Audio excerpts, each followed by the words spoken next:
The first time I realized the school wasn't going to protect my daughter. There was a framed certificate from Columbia on the wall behind her. Sometimes brand copy, sometimes articles, sometimes scripts. The kind of work no one notices, but everyone consumes. We didn't have generational wealth. We had discipline. And Ava earned her place at Westbridge. Full academic scholarship, top scores, and a silver pen resting neatly beside a leather notebook. Flawless interview? The admissions email had called her exceptional. I remember that word. Because places like Westbridge love that word. It lets them celebrate you, without ever needing to fully include you. The incident happened on a Thursday. Group presentation. History class. That probably cost more than my monthly grocery bill. Ava had corrected something. Politely. Factually. And that was enough. Because some kids don't like being corrected.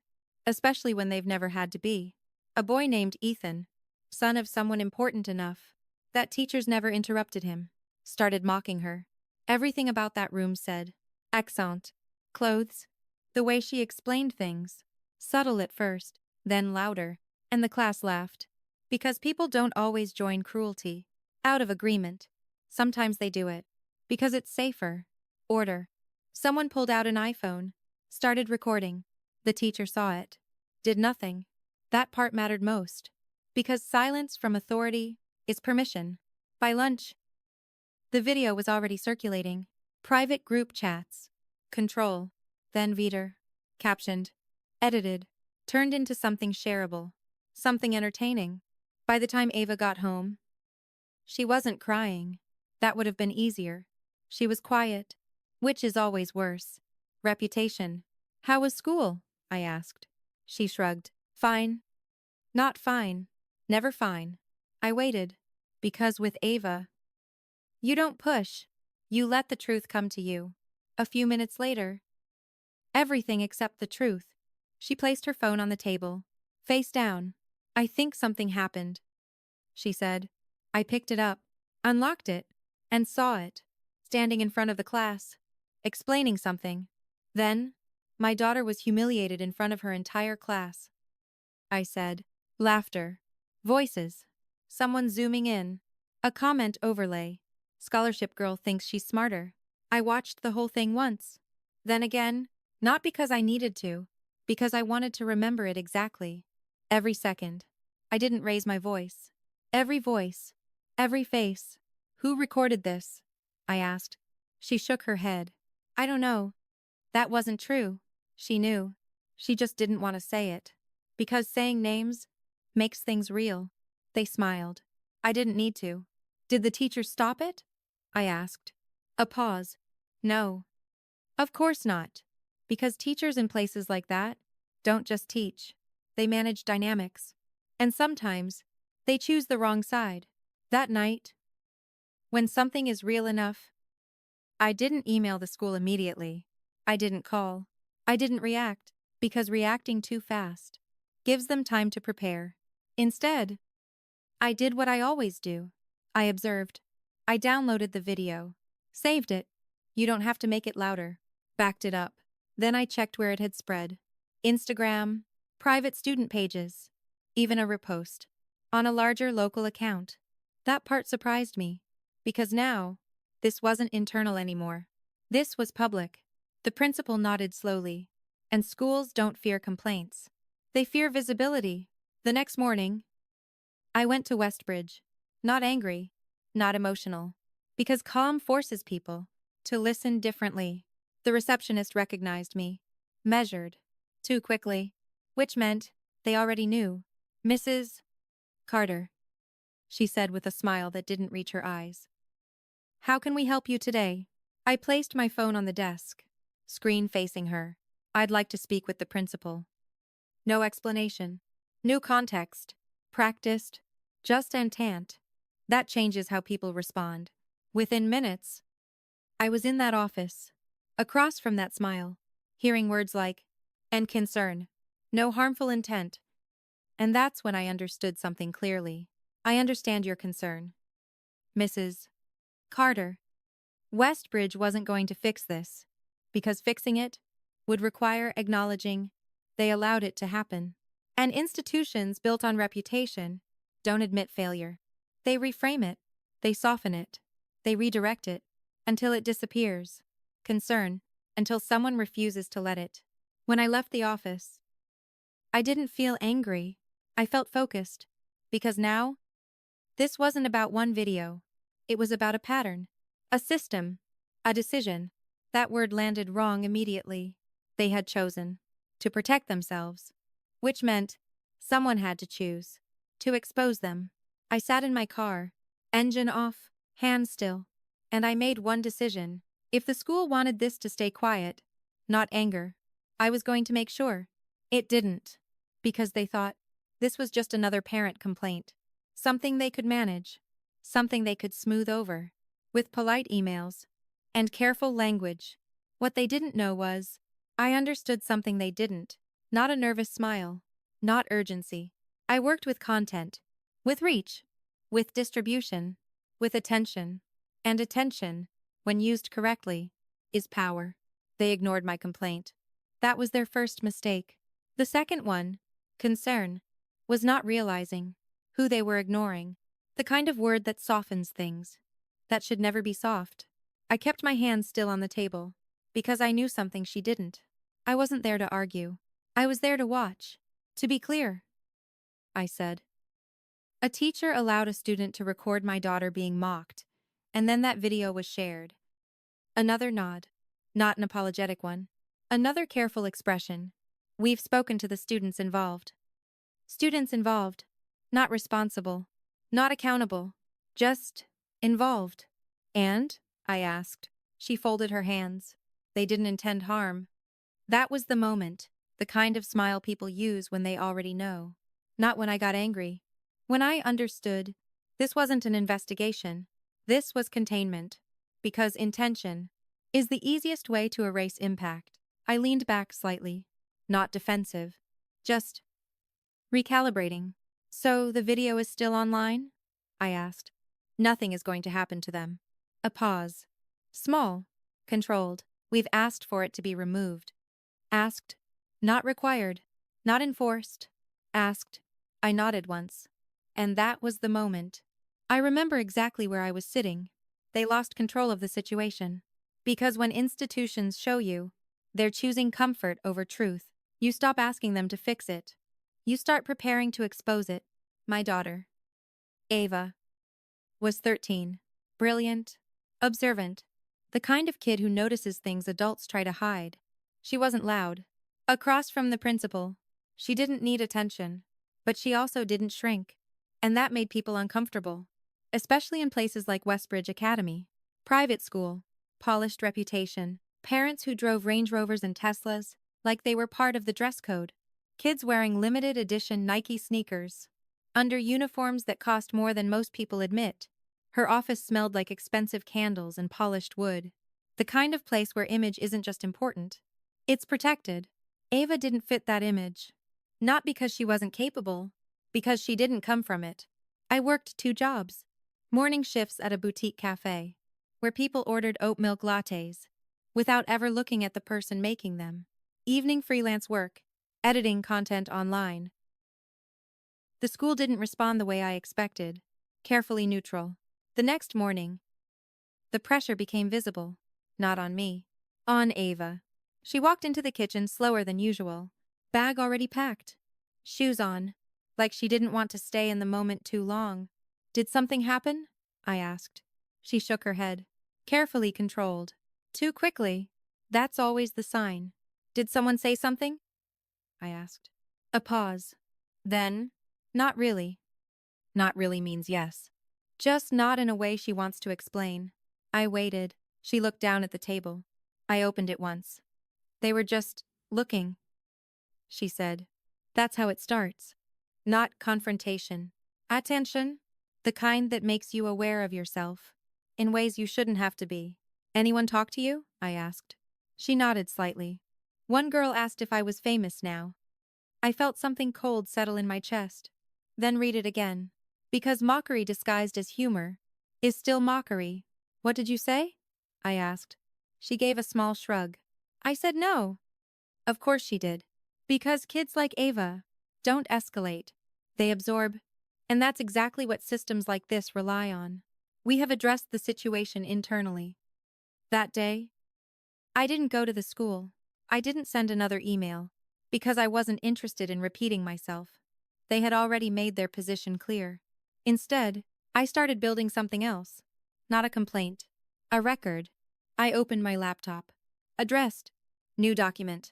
Title: Westbridge Incident Log. No emotion. No assumptions. Just facts. Video posted. Teacher present. Not resolved. No intervention. Next entry. Video spread. Platforms. Engagement. Next entry. School response. Language used. Addressed internally.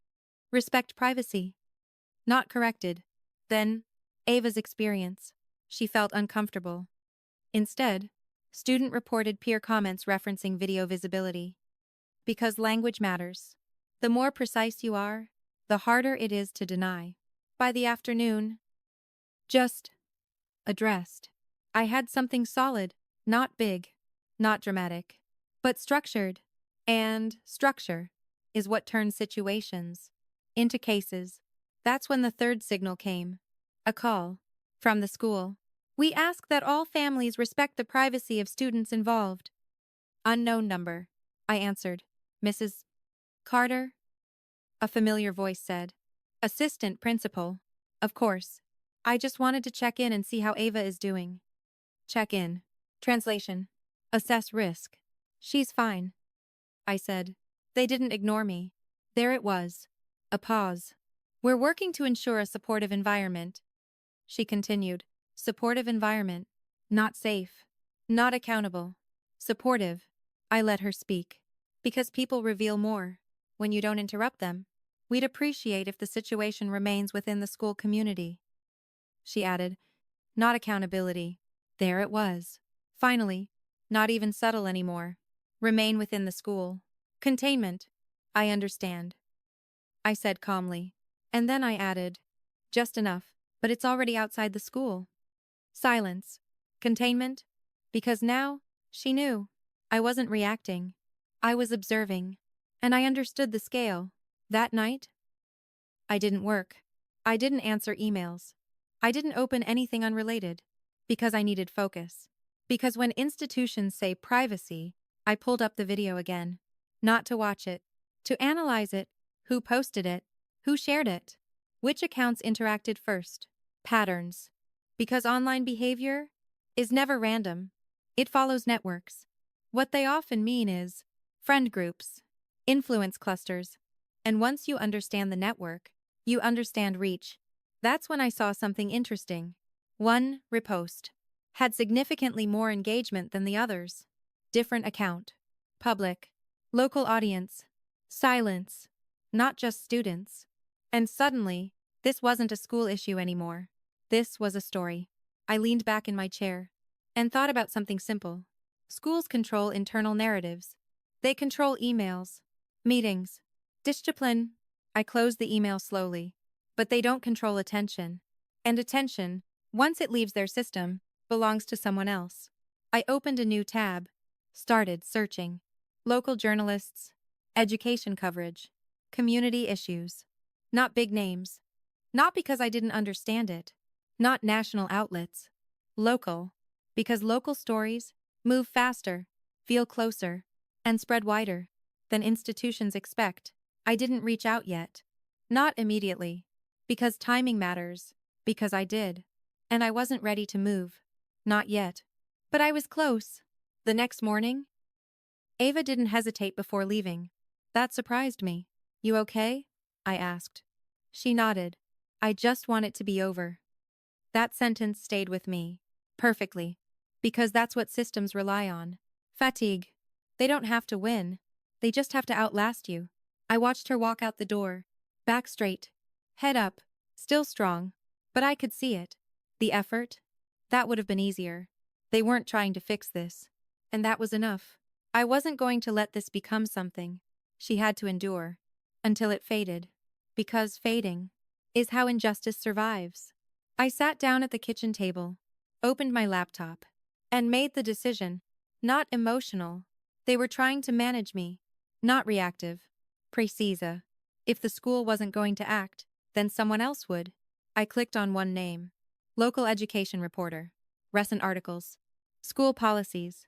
Student safety. Exactly the right angle. The next day, I hovered over the contact page for a moment. Not because I was unsure.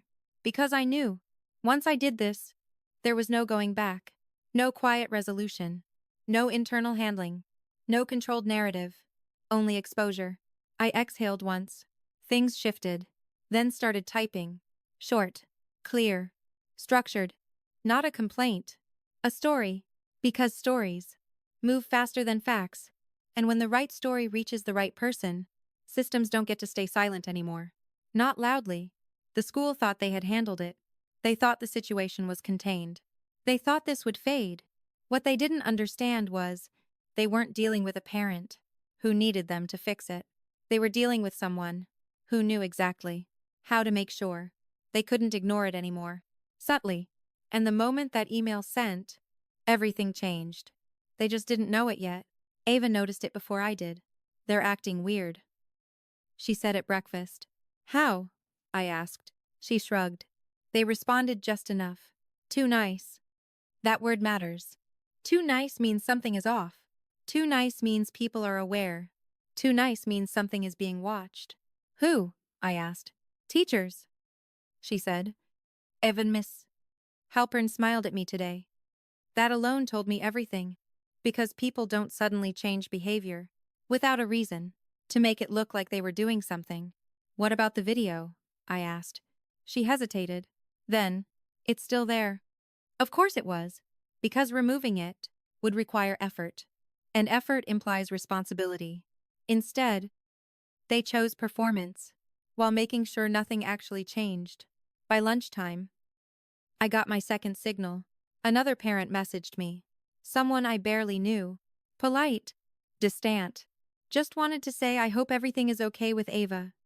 That sentence was doing a lot of work. Hope everything is okay, meaning, the email came that same afternoon. We've seen it. We're talking about it. But we're not going to say that directly. I replied simply, thank you. We're handling it. That was enough. Because in environments like Westbridge, information doesn't spread loudly. It spreads sideways. Quiet. Subject line. Controlled. That evening, I checked again. The video wasn't just still online. It had grown. More views. More comments. Someone had added background music. Someone else had clipped the moment she was interrupted. Follow-up regarding classroom incident. And looped it.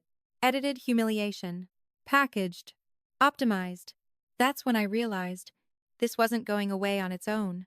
And the school knew it, which meant their silence wasn't ignorance. It was a choice. The reply came faster than I expected. No formality. No. Another pause. Then, but they were quieter. That's how pressure works. Not correction. Adjustment. Enough to reduce visibility. Not enough to fix the problem. At exactly 3 p.m. Which meant one thing. My phone rang. I stepped into the other room. Closed the door. Hello? Hi. This is Laura. Her voice was calm. Measured. The kind of voice that listens more than it speaks. Thank you for taking the call, she said. Of course, I replied. They understood. A brief pause. Then, before we start, I just want to confirm everything you share. I'll verify independently. But I need to understand the full picture first. Professional. Direct. Exactly what I expected. That's fine, I said. And then, I began. I didn't start with emotion. I opened it immediately. I started with facts. Timeline. Incident. Teacher presence. Video spread. School response. Language used. Everything structured. Everything clear. Because clarity, my name is Laura Bennett. I cover education for the city desk. I saw your message. If what you're describing is accurate, I'd like to hear more. Builds credibility. And credibility is what makes people listen. Laura didn't interrupt much. Just small questions. Precise ones. Do you still have the video? Yes. Do you have proof the teacher was present? Yes. No dramatic language. Do you have copies of the school's emails? Yes. Each answer made the conversation heavier, more real, more solid. Then she asked the question I was waiting for. Has the school taken any disciplinary action? I paused. Just slightly. Not that I've been informed of. I said, no assumptions. That phrasing matters. Because it leaves no room for interpretation. Only verification. Another pause. Then, would you be willing to share the materials? There it was.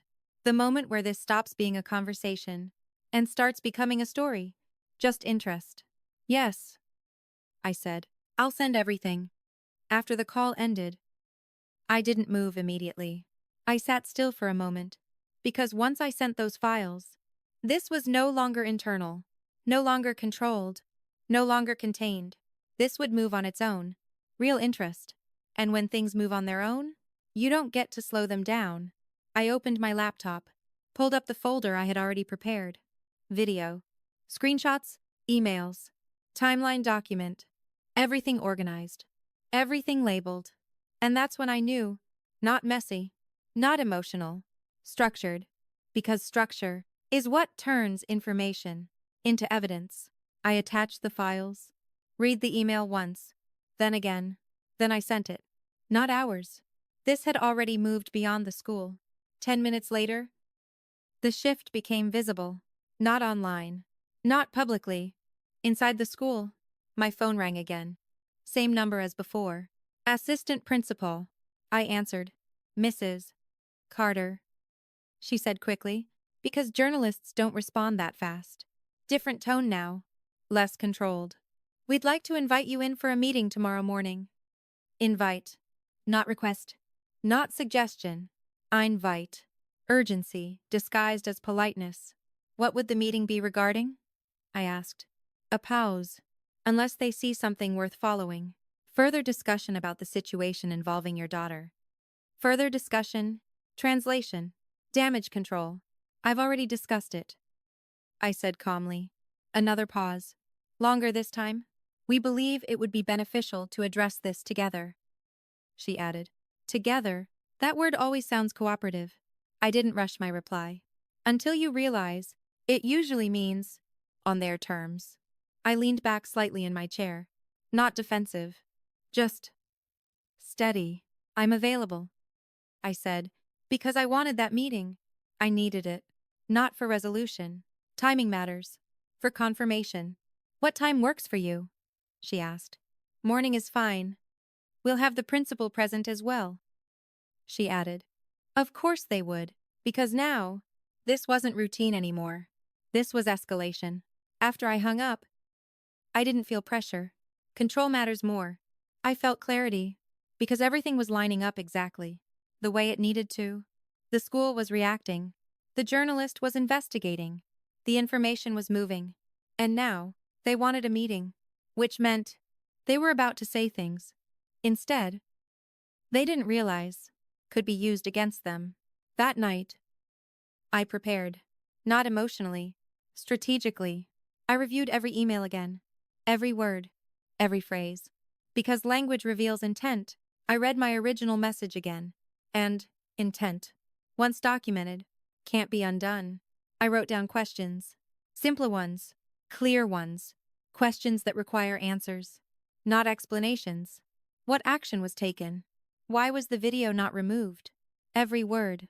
Why was the teacher not intervening? And most importantly, why was this considered non-harmful? Because that answer was going to matter later. The next morning, I chose what to wear carefully. Not expensive. Not casual. Precise. Every detail. Neutral. Controlled. Because appearance, in rooms like that, affects perception. And perception affects how seriously people take you. I picked up my bag. Slipped my phone inside. Fully charged. Minutes. Making sure it said exactly what I wanted. Recording ready? Not obvious. Not visible. Just. When I arrived at Westbridge, the atmosphere felt different. Not louder. Tighter. The receptionist didn't smile the same way. The hallway felt quieter. And nothing I didn't. Controlled. Like something was being held in place. They led me into the conference room. Not the principal's office this time. Bigger space. Long table. 3 chairs already occupied. Principal. Assistant principal. And someone new. Then I responded. District representative. That was new. That meant one thing. They were worried. Mrs. Carter. The principal said, standing slightly, "Thank you for coming." Polita. Professional. Controlled. Yes. I can talk. But I have documentation. I sat down, placed my bag beside me, hands resting calmly on the table. I understand you wanted to discuss the situation, I said. She nodded. Yes. We want to ensure this is handled appropriately. Handled? That word again. Always vague. Always safe. That word matters. And that's when I realized this wasn't a meeting. This was a test. They were trying to understand how much I knew, how far I would go, how controlled I was. What they didn't know was the situation had already moved past them. And this conversation, documentation, was about to give me exactly what I needed next. Not feelings. Not complaints. Proof. We scheduled a call for that afternoon. I had just closed my laptop when my phone lit up. 3 o'clock. After school hours. Strategic. Because I wanted Ava home. Before anything escalated. Before anything changed. Before she felt it. The day moved slower than usual. Like everything was waiting for something to happen. And in a way, unknown email. It was at noon. My phone buzzed again. This time, the school. Another email. Different tone. Different language. We are continuing to review the situation and will be implementing additional measures to ensure student well-being. Additional measures. Short subject line. That phrase hadn't existed yesterday. Which meant one thing. They felt something shift. They didn't know what. But they knew something had moved. I didn't reply. Because responding too early tells them where you are. And I wasn't interested in being predictable. When Ava got home, "Can you talk?" She didn't say anything at first. She walked in, dropped her bag, sat down at the table. Same routine. But something was different. "Did anything happen today?" I asked. She hesitated, then nodded. The teacher talked about respect at the beginning of class. That was it. I almost smiled. Not because it was funny, because it was transparent. What exactly did she say? I asked. Ava looked up. Thinking. She said we need to be mindful of how our actions affect others, especially online. Careful language, general, non-specific, no greeting. Did she mention the video? I asked. No. Of course not. Because naming it would mean acknowledging it. And acknowledgement creates responsibility. Did anyone apologize? I asked. Ava shook her head. The room was too quiet, watching me. Still, even now, even here, I let the silence sit again. Because silence forces people to hear what they just said. Then I asked, quietly, "Is it still online?" No one answered immediately. Not openly. The district representative glanced at the principal. A quick look, but I saw it. That moment, when people realize they don't have control of the answer. I believe it may still be circulating in limited spaces. He said, limited spaces. That phrase almost made me smile, because it sounded controlled, carefully, contained. It wasn't. I see, I said, and then I reached into my bag. Slowly. No sudden movement. No tension. Just deliberate. I placed my phone on the table, measuring, screen facing them, and pressed play. The video filled the silence. Voices. Laughter. Standing there. Composed. While everything around her wasn't. Because this wasn't just a conversation anymore. No one spoke. No one interrupted. Because when reality is that clear, there's nothing to say. When it ended, I didn't speak immediately. I let it sit. Because impact needs space. Then I said, just so we're aligned. This was risk assessment. I looked at each of them. One by one. This is what you determined had no harmful intent. The assistant principal shifted in her chair. The principal's expression tightened. And the district representative leaned back slightly. Distance. Subtle. But visible. Because now, the principal spoke first. They weren't controlling the narrative anymore. They were reacting to it. That's not what we're saying, the principal replied. Carefully, we're saying the situation is more complex than it appears. Complex. Another safe word. Another way to avoid clarity. I nodded again. We appreciate you coming in. Mrs. Carter. Controlled? Then help me understand the complexity, I said. Silence. Again. Because there wasn't any. Not real complexity. Just justification. We're dealing with students. The assistant principal said. They're still learning appropriate behavior. Learning. Polite. That word matters. Because it implies growth, not consequence. And the teacher? I asked. Direct. Clear. No room to redirect. Another pause. She has been reminded of classroom management expectations. The principal said. Reminded. Measured. Not corrected. Not held accountable. Reminded. That was the moment. Not when they spoke. When I understood exactly how far they were willing to go. To avoid responsibility. I leaned back slightly, hands still resting on the table, and asked the question. Not peaceful. Exactly the same tone as before. They weren't prepared for. Would you make the same decision if this video involved a different student? The room stilled. Completely. Because now, this wasn't about process. This was about bias. What do you mean by that? The district representative asked. But sharper now. But tighter. I met his gaze. Steady. I said. If this had happened to a student whose parents sit on your donor board, I let the sentence hang. Just long enough. Would the response have been the same? No one answered. Because some questions don't have safe answers. Less confident. The principal spoke first. Careful. Measured. We treat all students equally. Of course she said that.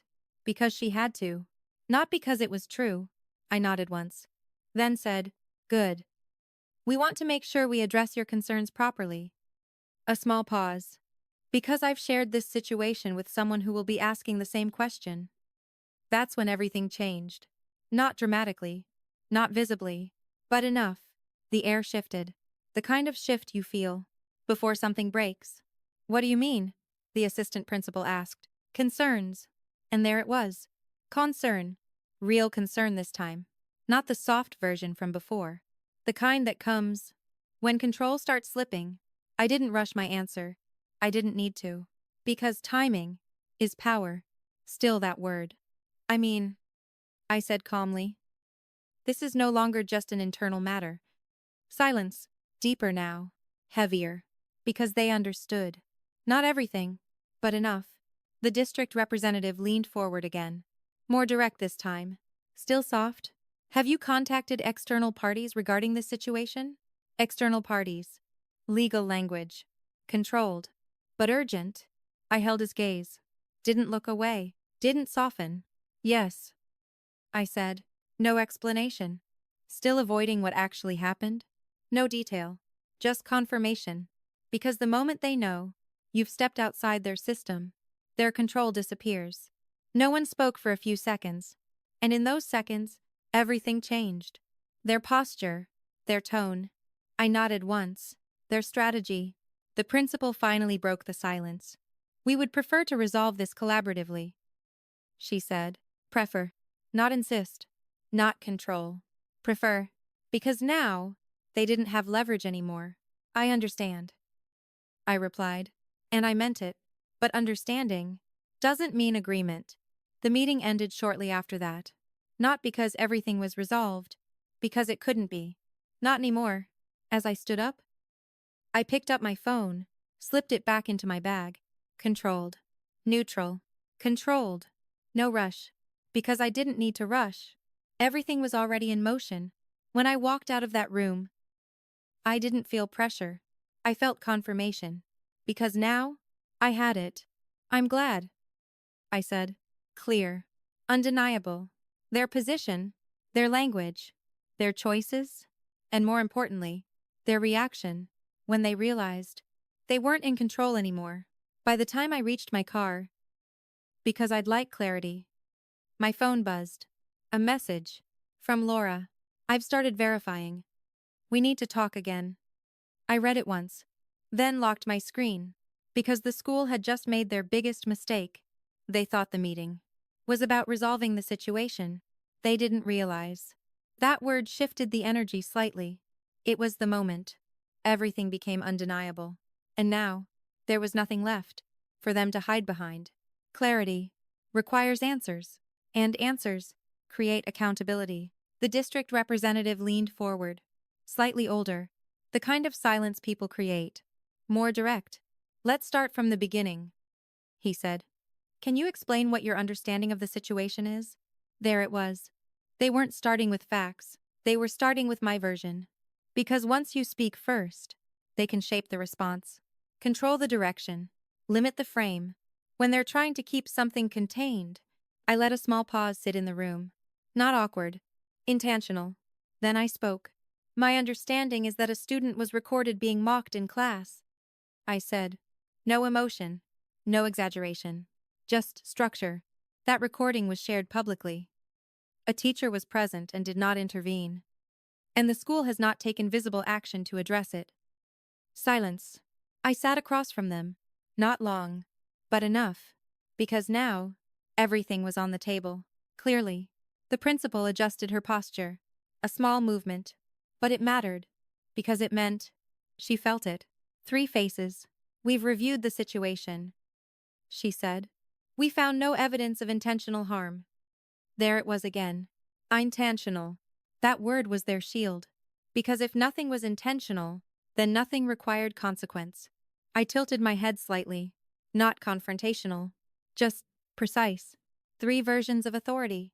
So the behavior was acceptable, I asked. A pause. Immediate.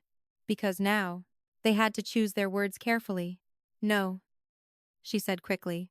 Of course not. Then what action was taken? Another pause. Longer this time. And all of them. The assistant principal stepped in. We've had conversations with the students involved. Conversations. Still no action. Still no accountability. Just dialogue. I nodded slowly. And the video? I asked. We've requested that it be removed, she replied. Requested. The article didn't go live immediately. Checking. Because once a journalist requests comment, the system knows. And once the system knows, it reacts. When? I asked. Tomorrow morning. I nodded. Okay. After the call ended. I didn't feel relief. Confirming. I felt acceleration. Because now, the timeline had changed. The next morning. The shift was immediate. Not subtle anymore. Visible. The school sent another email. Earlier than usual. Cross-referencing. More or hint. We are aware of external inquiries regarding recent events. External inquiries. They knew. We are conducting a thorough internal review. Now it was a review. Not a conversation. Not a reminder. A review. We ask that families refrain from sharing unverified information. That's how real stories are built. There it was again. Control. But now, it sounded weaker. Because they weren't controlling the narrative anymore. They were reacting to it. I checked my phone. Messages. More than before. Parents. Not quickly. Some supportive. Some careful. Some silent. But watching. Then, the first real crack appeared. Ava came home early that day. Earlier than expected. I looked at the clock. Why are you home? I asked. But solid enough. They dismissed our class early, she said. Why? She hesitated. Then, there were people in the hallway. What kind of people? Adults? Not teachers. That was it. The moment I knew. This had moved beyond them. That they can't be ignored. Did anyone say anything to you? I asked. She shook her head. No? But everyone was talking. About what? The video. Of course they were. Because now, it wasn't just content. It was attention. That afternoon. The next morning. Laura texted me. Statement received. It's weak. I almost smiled. Because I expected that. What did they say? I replied. She sent a screenshot. We take all student concerns seriously and are reviewing the matter in accordance with school policy. Generic. Empty. Everything still looked normal. No acknowledgement. No specifics. No responsibility. They're trying to stall, Laura added. I'm publishing tomorrow. That was the moment everything locked into place. Not uncertain anymore. Not building. Imminent. That night, from the outside, the pressure shifted again. Not on me. Not on the school. On Ava. She sat at the table longer than usual. Scrolling. Not speaking. I watched her for a moment. What are you seeing? I asked. She turned the phone slightly. And that was the part most people misunderstand. Westbridge was quiet. Just enough for me to glimpse it. Messages. Group chats. Notifications. Too many. They're saying it might be on the news, she said quietly. I felt something tighten in my chest. Not fear. Awareness. Because no announcements. This was the part no one prepares you for. Are you okay? I asked. She nodded. But slower this time. I think so. I reached across the table, placed my hand over hers. You don't have to be, I said. A small pause. No emails. Then she asked, did I do something wrong? That question. That's what systems do. They shift responsibility onto the person who was affected. I shook my head immediately. No, I said. None of this is your fault. She looked down. No visible change. Quiet again. But not the same kind of quiet as before. This one was heavier. That night, I didn't sleep much. Not because I was worried, because I was aware. Everything was about to change. And when things change publicly, which meant one thing, they don't move slowly. They move all at once. The next morning, I woke up before my alarm, checked my phone. Nothing yet. No article. No notification. Just stillness. They didn't know how much had already moved. But it didn't last long. At 8:12 a.m., my phone buzzed. A message from Laura. 3 words. It's live. I opened the link. And there it was. Headline. Clear. But inside the system. Direct. Impossible to ignore. I didn't read it immediately. I just looked at it. For a moment. Because once something is public, it doesn't belong to you anymore. It belongs to everyone. Then I scrolled. And saw it. Things were shifting. The video. Embedded. Contextualized. Explained. Not just a clip anymore. A story. And just like that, Westbridge lost control. Because now, this wasn't a complaint. I saw it in small ways. It wasn't internal. It wasn't contained. It was visible. And visibility changes everything. A new email from the school. Exposure doesn't begin when something is published. Subject line. Community reminder digital conduct. Longer this time. More formal. More careful. We are committed to maintaining a respectful and inclusive environment. Words like that always come. When something is already wrong. No mention of Ava. No mention of the video. It begins when someone starts verifying. Just policy. General statements. Controlled language. Because they were still trying to contain it. At breakfast, Ava noticed it too. They had a meeting this morning, she said. With students, she nodded. Because verification. In the auditorium. I looked up. What did they say? She hesitated. Then, they talked about kindness. Respect. Online behavior. Same pattern. Generalize. Deflect. Avoid specifics. Is where systems start to crack. Did they mention what happened? I asked. She shook her head. No. Of course not. Because naming it would mean admitting it. And the video? I asked. A pause. Then, it's still everywhere. Laura didn't call me right away. That word, everywhere, meant something different now. Because now, it wasn't just student spaces. It was spreading. Later that afternoon, my phone rang. Laura. Hi. I answered. She waited. Her tone was different this time. More focused. Less exploratory. I verified the video, she said. I've confirmed the teacher's presence. A pause. And I've spoken to 2 other parents. That mattered.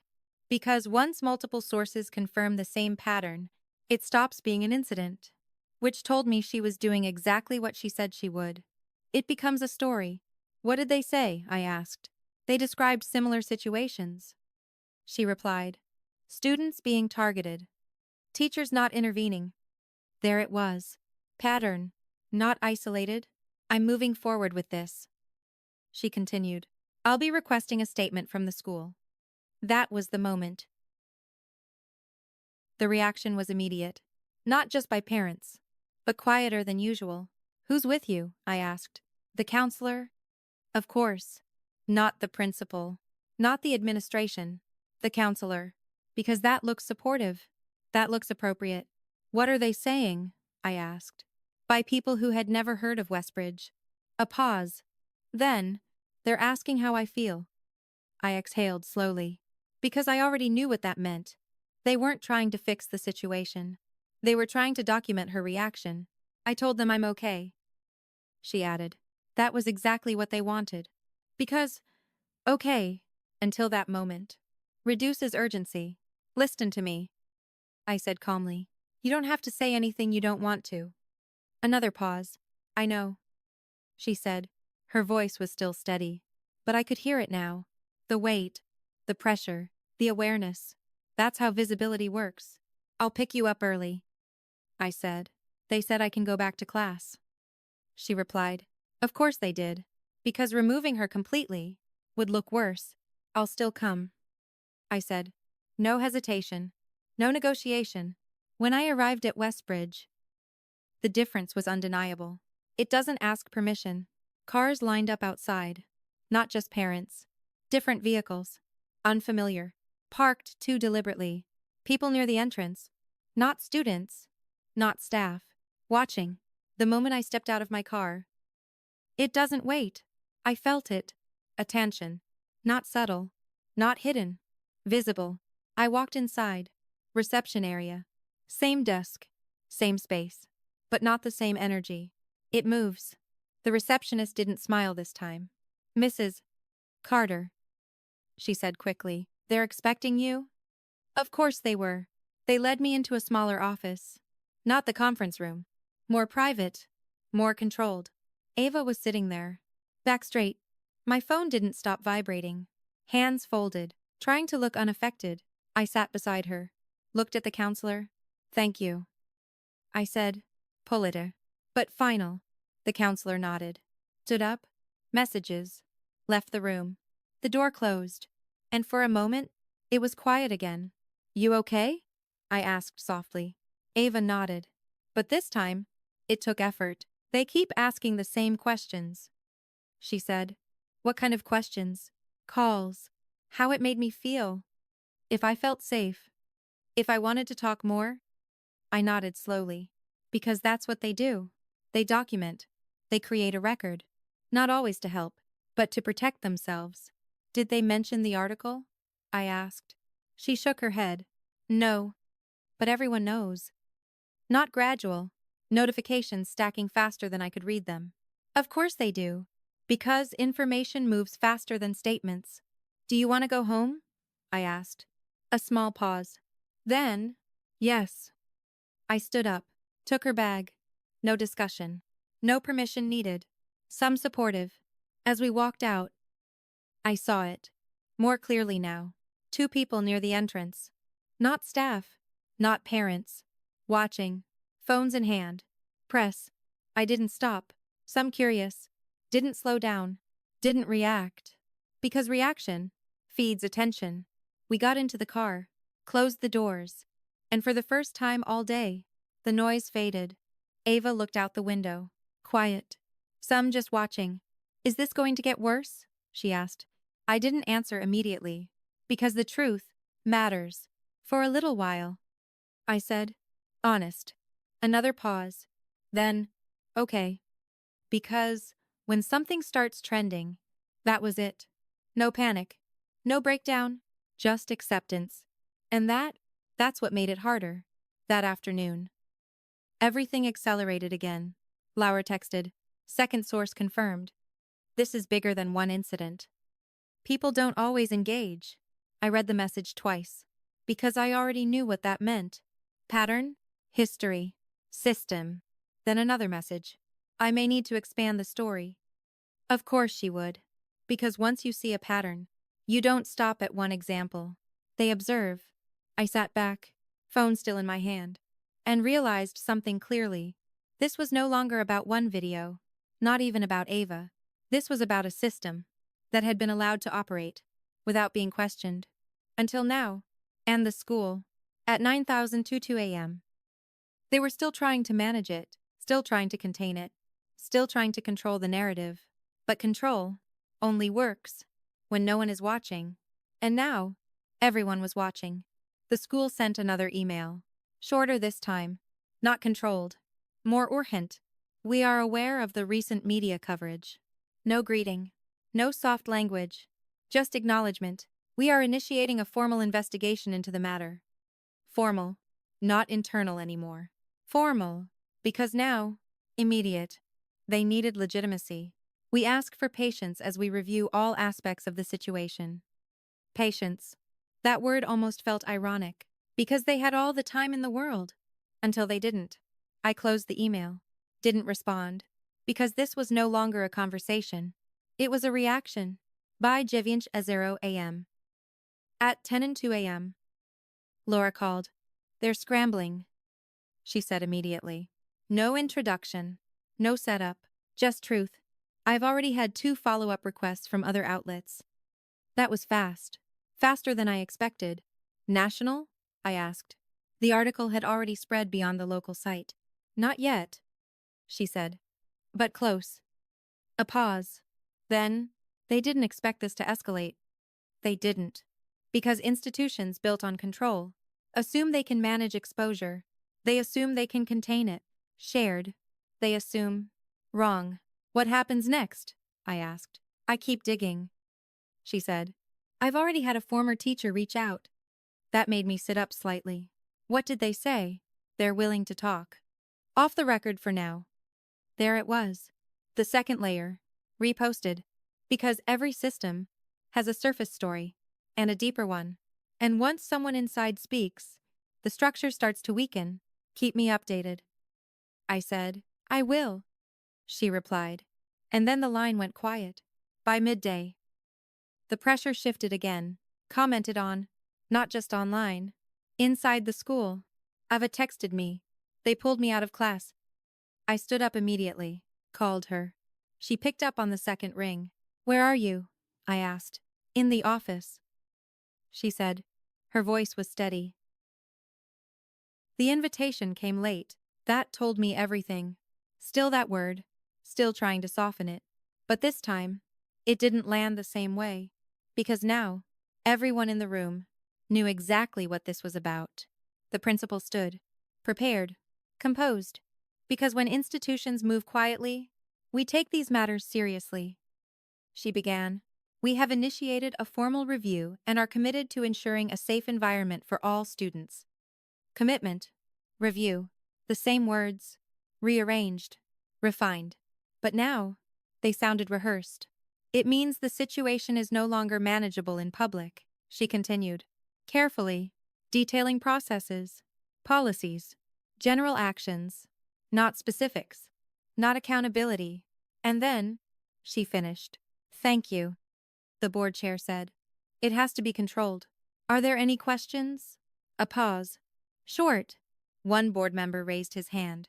What disciplinary action was taken? He asked. Direct. Clear. The principal hesitated. Just slightly. We addressed the students involved through appropriate channels, she said. Contained. The same language. Different room. Same avoidance. Another board member spoke. Was the teacher held accountable? A longer pause. She has been reminded of classroom expectations. A small shift in the room. Subtle, but present. Decided behind closed doors. Because now, it wasn't just me hearing it. Then, the board chair looked out across the room. Would any parents like to speak? And that was the moment. I stood. Not quickly. Not dramatically. Just stood. But this time, the room shifted again. More noticeable this time. I walked forward. Step by step. Measured. And stopped just short of the table. Mrs. Carter, the board chair said. Go ahead. I nodded once. It wouldn't stay closed. Not at him. At the room. I'd like to ask a question, I said. No introduction. No explanation. Because none was needed. A small pause. Then, I looked directly at the principal. Is the video still online? Laura texted me that morning. Silence. Not hesitation. Not confusion. Silence. Because the answer was simple and impossible. The principal opened her mouth slightly, then closed it. The district representative shifted in his seat. They're holding an emergency board meeting. No one spoke, and in that moment, everything was exposed. Because you can explain policies, you can reference procedures, you can redirect language, but you can't hide from a question that requires a yes or no. I let the silence sit. Not public. I read it once, didn't fill it, didn't soften it, because silence is where truth becomes visible. Finally, the district representative spoke. We are working to have all related content removed, he said. Working. Still. Even now? Then replied. I nodded once.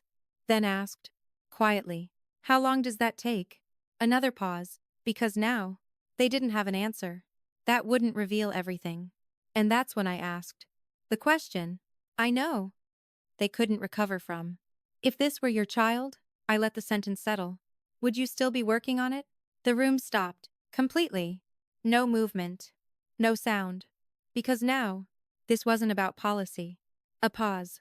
It was personal. And when something becomes personal, truth doesn't have anywhere to hide. No one answered. Not the principal. Not the district. Not the board. Because some questions don't have acceptable answers. I didn't push further. Then her next message. Didn't raise my voice. Didn't repeat it. I just stood there, for a moment. Then nodded once. And stepped back. No drama. No emotion. No escalation. Because I didn't need it. I'll be there. The room was already silent. And silence, like that, does more damage than any argument ever could. I returned to my seat. Controlled. Behind me. I heard the faint sound of a pen moving. Of course she would. Laura. Writing it down. Because that moment, that question, that silence, that was the story. Not the video. Not the emails. Not the policies. Because once a story reaches this level, and once something like that is seen, it can't be unseen. The board chair cleared his throat. Tried to regain control. We will take all concerns into consideration, he said. But it didn't land. Because control was already gone. And everyone in that room knew it. It doesn't stay outside. It gets invited in, not announced. The meeting was scheduled for 6 p.m. After school hours, after most parents had left, after things were supposed to be quiet. I arrived 10 minutes early, not rushed, not late. On time, because timing is perception. Carefully sent. The building felt different at night. Less polished, less controlled, like the structure itself was no longer certain what it was supposed to protect. The boardroom was on the second floor. Large, glass panels, long table, special board session attendance requested. Rows of chairs along the sides. Not empty. People were already there. Board members, administrators, a few parents, and along the back, press. Not many, but enough. No details. Enough to change the room, because when press is present, everything becomes performance. Even silence. I stepped inside. Didn't rush. Didn't hesitate. Just entered. Some people looked up. Some didn't. No explanation. But I felt it. Recognition. Not of me. Of the situation. I took a seat near the middle. Not front. Not hidden. Visible. But not central. Laura was already there. Just time. Standing near the back. Notebook in hand. Observing. Always observing. The room filled slowly. Controlled voices. Short conversations. Careful glances. And then, the principal walked in. Just place. Followed by the district representative. And the board chair. The room settled. Not silent, but close. We're going to begin, the board chair said. Formal. Measured. This session has been called to address recent concerns regarding student conduct and institutional response. Concerns. The meeting didn't end with a decision. Irreversibly. Honest. Clear. I nodded. because that answer meant everything. And the others? I asked. They didn't say anything.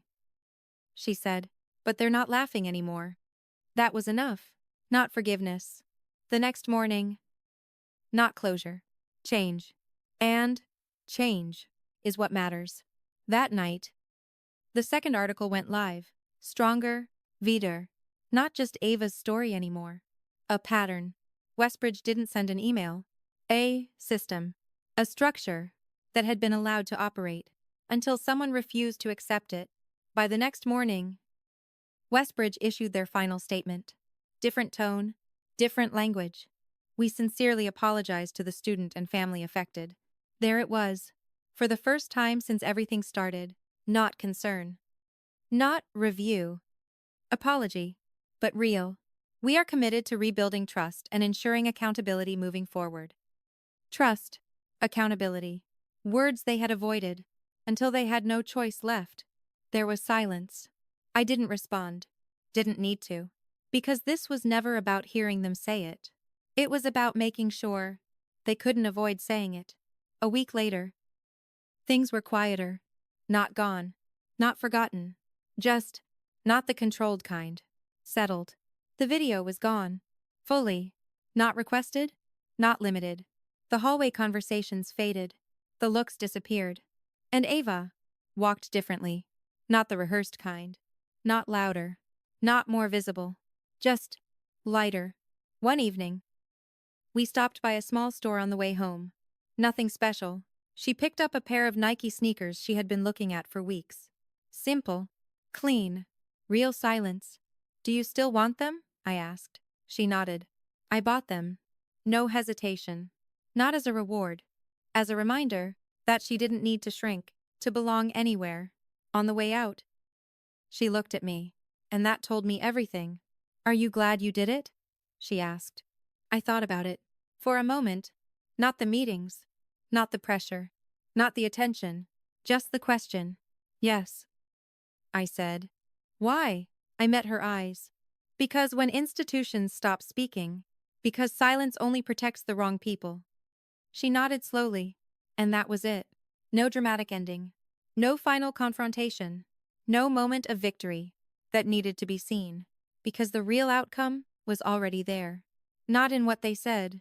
Not immediately. It's not because they have nothing to say. Not in what they lost. But in what changed. Westbridge didn't collapse. It adjusted. And sometimes, that's the kind of consequence that lasts longer. Because now, they knew. And more importantly, it's because they're deciding. Everyone else did too. What they can afford to admit. At 10:14 a.m., the announcement came. Short. Direct. No unnecessary language. Following recent events, Westbridge Academy has placed the teacher involved on administrative leave pending further investigation. Administrative leave. Because decisions like that, not a reminder, not a conversation, action. We are also reviewing our policies regarding student conduct and digital accountability. Reviewing policies. Not before. No apology. Not yet. But that didn't matter. Don't happen in the room. Because the shift had already happened by midday. The second update came. The students directly involved in the incident will face disciplinary measures in accordance with school policy. Measures. Consequences. Finally. Not because they chose to. Because they had to. And that's the difference. They happen after. I read both emails once. Then closed them. No reaction. No response. Because this was never about their statements. It was about what they were forced to do. After they lost control, that afternoon, Laura called. In conversations, they're issuing a follow-up piece. She said. About what? I asked. Pattern. She replied. Of course. They confirmed 2 more incidents. She added. Different classes. Same structure. There it was. Not an exception. A system. When does it go live?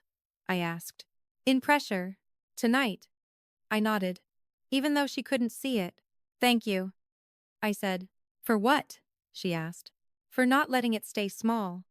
A brief pause. Then, that's not how stories like this work. She said. In consequences. It isn't. That evening, I sat at the kitchen table. Same place.